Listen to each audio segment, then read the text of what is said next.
चाहिए और हम लोग चुनाव लड़ेंगे। योद्धा रणभूमि छोड़ के जाने वाले नहीं है। चाहे किसी को कुछ भी लग जाए, लोग कितने भी बोल दे बूढ़े हो गए भैया, बूढ़े हो गए तुम, शेर कभी बुरा नहीं होता और कितना भी बुरा हो जाए वो घास तो कभी खाएगा नहीं। कि बीजेपी थोड़ा पॉम्प एंड शो पे बिलीव करती है, दिखावे पे, कि जो बहुत ज्यादा ढोल पीट पीट के दिखाता है मेरे पास जनाधार है। हम लोग भूल गए कैमरा का एंगल इस्तेमाल करना। हम लोग भूल गए कि पैर से लेके सर की चोटी तक फोटोग्राफी कैसे करके पीछे से धन धन धन धन धन धन रा रा रा रा रा का गाना बजाना भूल गए। कि जैसे बीजेपी में ये डर है कि भाई मोदी जी का चेहरा हट जाएगा तो बीजेपी कहीं का नहीं रहेगा। हमारे पार्टी में ऐसा नहीं है। हमारे पार्टी में सर के संवेदना के साथ कर्ण कर्ण में लोग बसे हुए हैं। बीजेपी के कोई लीडर मुंह मीडिया के सामने आके बोल नहीं पा रहे कि उन्होंने पशुपति कुमार पारस जी को क्यों हटाया, क्यों हमारे मंत्री जी को हटाया। पूछिए सवाल, वो जवाब ही नहीं देंगे। वो इस बार 400 पार की नारा देके निकल जाएंगे। कहाँ से 400 पार करेंगे। कई जो बीजेपी का नारा है ना, सबका साथ, सबका विकास, सबका विश्वास, सबका प्रयास, ना उन्होंने प्रयास किया, ना उन्होंने विश्वास दिखाया, ना उन्होंने विकास की बात की और ना उन्होंने हमारा साथ दिया। कि अगर इतना ही है तो आप एक रूल बनाइए ना कि 60 साल के ऊपर में सब गायब हो जाइए। बीजेपी की यही रणनीति है कि भाई आपका उम्र होगी तो निकल लो घर से, तो सबको निकालो ना, जितने भी लोग हैं सबको निकालो। और निकालते निकालते ऐसा होगा कि आधा कैबिनेट साफ हो जाएगा। नमस्कार, दर्श न्यूज देख रहे हैं आप और मैं हूं आपके साथ दक्षा प्रिया। तो केंद्रीय मंत्री पशुपति पारस ने अपनी पद से इस्तीफा दे दिया है और ऐसे में एनडीए में एक भी सीट न मिलने के कारण पशुपति पारस नाराज भी नजर आए। इस वक्त बात करने के लिए हमारे साथ राष्ट्रीय लोक जनशक्ति पार्टी की राष्ट्रीय प्रवक्ता देवजानी मित्रा मौजूद है। इनसे बात करते हैं। मैम, नाराजगी साफ तौर पर दिखी और कहीं ना कहीं जो 5 सीटें हैं वो लोक जनशक्ति पार्टी रामविलास के खाते में गई। आप लोगों को एक भी सीट, जहां तक हाजीपुर की बात हो रही है, हाजीपुर तो नहीं मिली, लेकिन फिर भी बीजेपी ने एक भी सीट आप लोगों को नहीं दी। क्या कहें? मेरा ऐसा मानना है कि जो हुआ अच्छे के लिए हुआ। इट्स वेरी गुड कि भाई कोई सीट नहीं मिला। एटलीस्ट अभी हम लोग को पता चलेगा और लोगों को दिखाने का भी मौका मिलेगा कि जनाधार कितना है, दलित वोट कितना है। क्योंकि पासवान समाज के वोट किसी की बपौती संपत्ति तो नहीं है ना। हम लोग चुनाव डेफिनेटली लड़ेंगे और ये उनका लॉस है, हमारा लॉस नहीं है। क्योंकि हम लोगों ने वफादारी के साथ 5 एमपीओ के साथ, मंत्री जी से, हमारे ऑनरेबल पीएम से लेके जेपी नड्डा जी, सबसे मिलाने का काम मंत्री जी ने किया। तो जब आप गिल्ट फ्री हो जाते हो और जब आप इस्तीफा देने के बाद और फ्री महसूस करते हो तो आपका दिमाग खुलता है। और लोगों का साथ इतना मिल रहा है दक्षा, मैं आपको क्या बताऊं। बार बार के मेरे पास फोन कॉल्स आ रहे हैं, बार बार के मेरे पास मैसेजेस आ रहे हैं कि हमें चुनाव लड़ना चाहिए और हम लोग चुनाव लड़ेंगे। योद्धा रणभूमि छोड़ के जाने वाले नहीं है।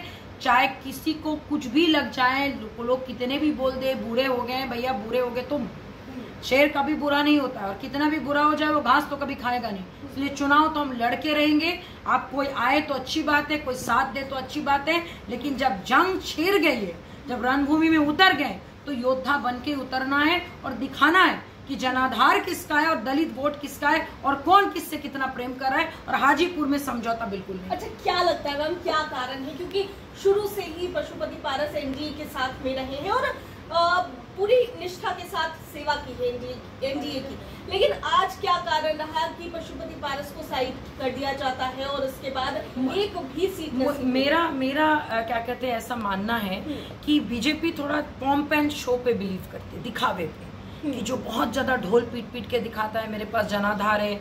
और मुझे लगता है कि सर अपने काम में इतना बिजी रह गए, अपने फूड प्रोसेसिंग में इतना बिजी रह गए, सारे सांसद अपने क्षेत्र में इतना बिजी रह गए। हम लोग बड़ा ड्रोन का इस्तेमाल करना भूल गए। हम लोग भूल गए कैमरा का एंगल इस्तेमाल करना।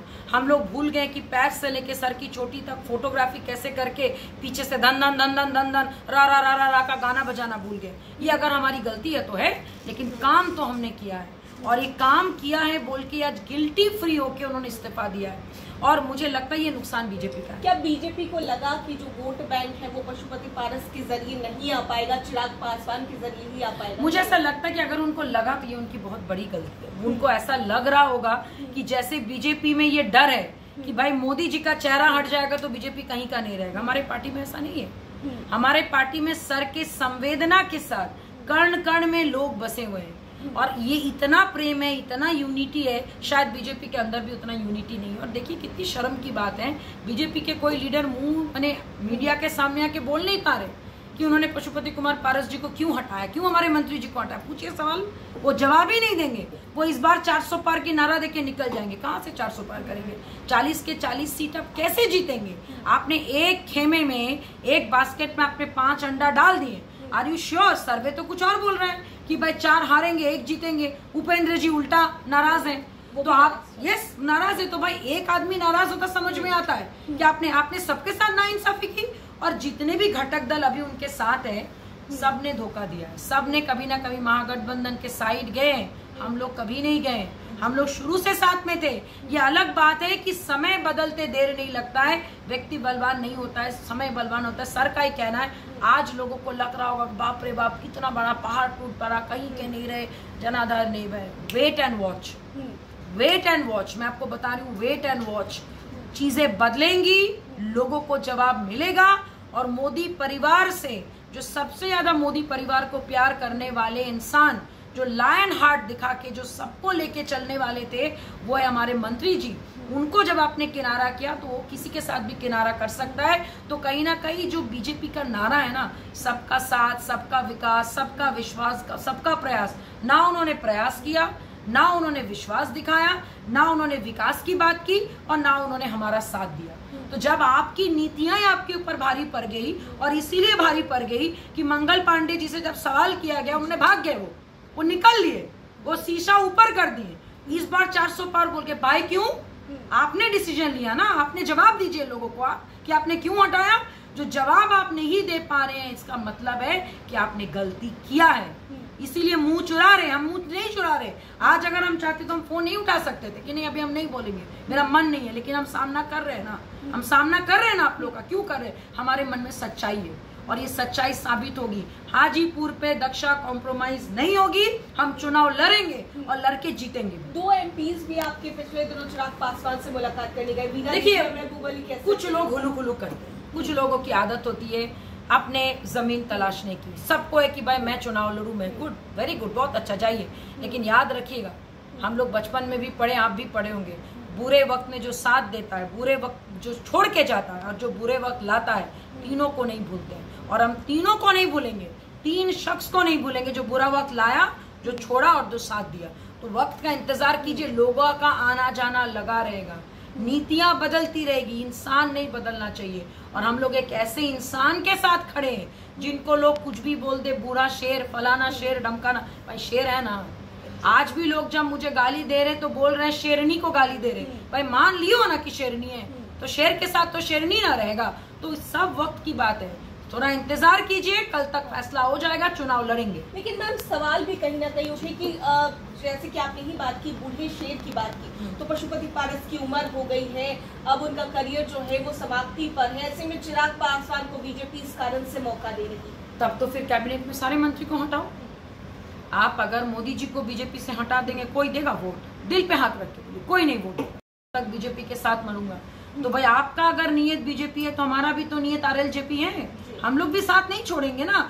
दूसरी बात कि अगर इतना ही है तो आप एक रूल बनाइए ना कि 60 साल के ऊपर में सब गायब हो जाइए, सब यूथ आए, और यूथ अपना फोटोग्राफी करके पैसा करोड़ों रुपया खर्च करा के उल्लास पांडे जी का पानी के तरह पैसा बहा के राजू तिवारी जैसा सेवक, सुसेन जैसा एक सेवक को लाइए, हाँ जी हाँ जी, नान जी नान जी, ओके ओके करते रहे। वैसा आप भी अपना खेमा बनाइए और आप बनिए लीडर। अरे भाई, आप वोट जब लेने जाइएगा, स्ट्रैटेजी क्या बनाइएगा? वोट आपने कभी किया है? आपको सीखना भी तो पड़ेगा ना। आप बिना सीखे आप सब कुछ पाना चाहते हो तो जाइए पाइए, हम उनके विरुद्ध नहीं है।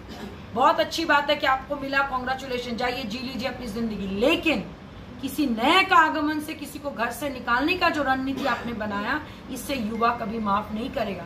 आपने ये बताया कि भाई घर में किसी क्या कहते हैं न्यू का सम्मान हो तो पुराने को निकाल, मतलब आप ओल्ड एज होम में भेज देंगे। बीजेपी की यही रणनीति है कि भाई आपका उम्र होगी तो निकल लो घर से, तो सबको निकालो ना, जितने भी लोग हैं सबको निकालो। और निकालते निकालते ऐसा होगा कि आधा कैबिनेट साफ हो जाएगा, क्योंकि यूथ है ही नहीं, यूथ की संख्या कम है। तो अगर आपको स्ट्रैटेजी बनाना है कि वेलकम द न्यू और रिटायर द ओल्ड, तो where is the combination? Combination कहाँ बनाया आपने? आपको धीरे धीरे सिस्टम को बदलना पड़ेगा। और आप जब मुझे रिप्लेस कर, आपने मुझे बताया है आपने मुझे नहीं बताया कि आपने मुझे रिप्लेस कर रहे हैं। आपको बताना पड़ेगा। और आप क्यों नहीं बताए? क्योंकि आपको डर है, आपको पता है कि आप गलत कर रहे हैं, और जब आप गलत करते हैं तो हम मुंह छुपाते हैं। तो हमें कोई गिल्ट नहीं है। We are very happy, very relax, क्योंकि अब जंग शुरू हो गया। अब हम लोग किसी के दबाव में नहीं है। और अभी बादल भी गरज रहा है, आगाज भी हो गई और बारिश भी बहुत जल्द होगी और सारी चीजें बदलेंगी, ये मैं आपको बता रही हूँ। एक आखिरी सवाल मैम, अब आप लोगों का रुख क्या होगा? महागठबंधन की ओर जाएंगे, इंडिया अलायंस में शामिल होंगे क्या? देखिए, सबसे बड़ी बात, जब आप चुनाव के लिए तैयार हो जाते हैं, सबसे पहला एक कहते हैं ना, when the student is ready the teacher appears. तो स्टूडेंट रेडी है, जंग लड़ने के लिए रेडी है, रणभूमि रेडी है। कोई रथ लेके आए, कोई भाला लेके आए, कोई गाड़ी लेके आए, कोई कुछ लेके आइए, सबका स्वागत है। किसके साथ जाना है, क्या नियत से जाना है, क्या रणनीति होगा, वो वन एंड ओनली हमारे मंत्री जी डिसाइड करेंगे, लेकिन हम लोग उनके साथ। लेकिन अगर मौका मिला तो आप लोग जा सकते हैं। Let's see. देखिए, राजनीति में अगर मगर नहीं होता, या तो यू आर डन और तो यू आर नॉट डन। तो वो कल तक इंतजार कीजिए। लेकिन मैं आपको इतना जरूर बता रही हूँ, हम चुनाव लड़ेंगे और हाजीपुर से कोई समझौता नहीं होगा। मैंने शुरू से लेकर आज भी मैं बोल रही हूँ, हाजीपुर नॉन निगोशिएबल है और रहेगा। Thank you so much ma'am. तो देख सकते हैं, साफ तौर पर बात कर रहे थे राष्ट्रीय लोक जनशक्ति की राष्ट्रीय प्रवक्ता देवजानी मित्रा से, और क्या कुछ उन्होंने बताया। जिस तरीके से लगातार अटकलें तेज थी, चर्चा हो रही थी, हॉट सीट हाजीपुर, इसको लेकर के संशय बना हुआ था। इसके बाद एनडीए ने सीटों का फॉर्मूला क्लियर किया और साफ हो गया कि हाजीपुर सीट किसके खाते में गई। इसके बाद पशुपति पारस ने इस्तीफा भी दिया, और इस्तीफा देने के बाद क्या कुछ आगे राष्ट्रीय लोक जनशक्ति पार्टी का रुख होगा, वो खुद देवजानी मित्रा बता रही थी। कैमरा पर्सन ऋतिक के साथ मैं दक्षा प्रिया, दर्श न्यूज।